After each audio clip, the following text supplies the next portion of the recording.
ತಮಿಳುನಾಡಿನಲ್ಲಿ ತಂದೆ ಮಗನ ಕಸ್ಟಡಿ ಸಾವು ಪ್ರಕರಣಕ್ಕೆ ಸಂಬಂಧಿಸಿದಂತೆ 9 ಪೊಲೀಸರಿಗೆ ಮರಣದಂಡನ ಶಿಕ್ಷೆ ವಿಧಿಸಿ ನ್ಯಾಯಾಲಯ ಆದೇಶ ಹೊರಡಿಸಿದೆ.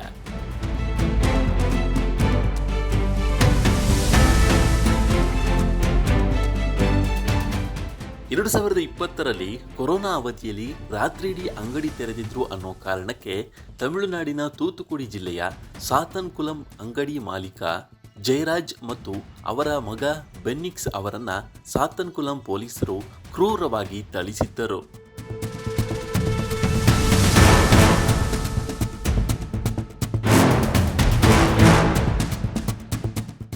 ಕಸ್ಟಡಿಯಲ್ಲಿದ್ದಾಗ ಅವರಿಗೆ ಚಿತ್ರಹಿಂಸೆ ನೀಡಿದ್ದರಿಂದ ಅವರಿಬ್ಬರು ಪೊಲೀಸ್ ಠಾಣೆಯಲ್ಲೇ ಮೃತಪಟ್ಟಿದ್ದರು.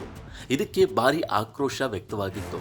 ಬಳಿಕ ಈ ಪ್ರಕರಣದ ತನಿಖೆಯನ್ನ ಸರ್ಕಾರ ಸಿಬಿಐಗೆ ವಹಿಸಿತ್ತು. ಈ ಪ್ರಕರಣವನ್ನ ಸಿಬಿಐ ಸಮಗ್ರ ತನಿಖೆ ನಡೆಸಿ 2427 ಪುಟಗಳ ಚಾರ್ಜ್ ಶೀಟ್ ಅನ್ನ ಮದುರೈ ಜಿಲ್ಲಾ ನ್ಯಾಯಾಲಯಕ್ಕೆ ಸಲ್ಲಿಸಿತ್ತು.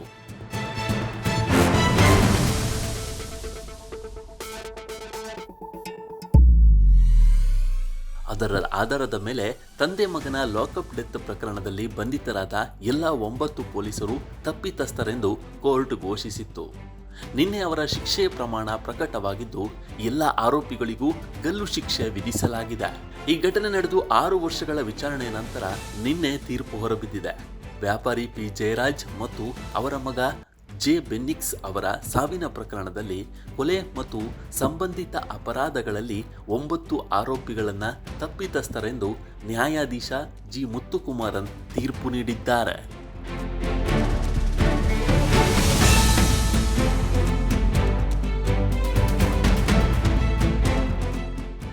ಕಸ್ಟಡಿಯಲ್ಲಿದ್ದಾಗ ಪೂರ್ವ ನಿಯೋಜಿತವಾಗಿ ಪ್ಲಾನ್ ಮಾಡಿ ರಾತ್ರಿಯಿಡೀ ಚಿತ್ರಹಿಂಸೆಯನ್ನ ನೀಡಲಾಗಿದೆ ಎಂಬ ಸಿಬಿಐ ವಾದವನ್ನ ನ್ಯಾಯಾಲಯ ಸ್ವೀಕರಿಸಿದೆ.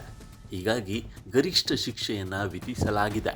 ಗಲ್ಲು ಶಿಕ್ಷೆಗೊಳಗಾದವರಲ್ಲಿ ಇನ್ಸ್ಪೆಕ್ಟರ್ ಎಸ್ ಶ್ರೀಧರ್, ಸಬ್ ಇನ್ಸ್ಪೆಕ್ಟರ್ಗಳಾದ ಪಿ ರಘು ಗಣೇಶ್ ಮತ್ತು ಕೆ ಬಾಲಕೃಷ್ಣನ್, ಹೆಡ್ ಕಾನ್ಸ್ಟೇಬಲ್ಗಳಾದ ಎಸ್ ಮುರುಗನ್ ಮತ್ತು ಎ ಸಮುದರೈ, ಕಾನ್ಸ್ಟೇಬಲ್ಗಳಾದ M Muthuraju, S Challadurai, X Thomas Francis ಮತ್ತು ಎಸ್ ವೇಲುಮುತ್ತು ಸೇರಿದ್ದಾರೆ.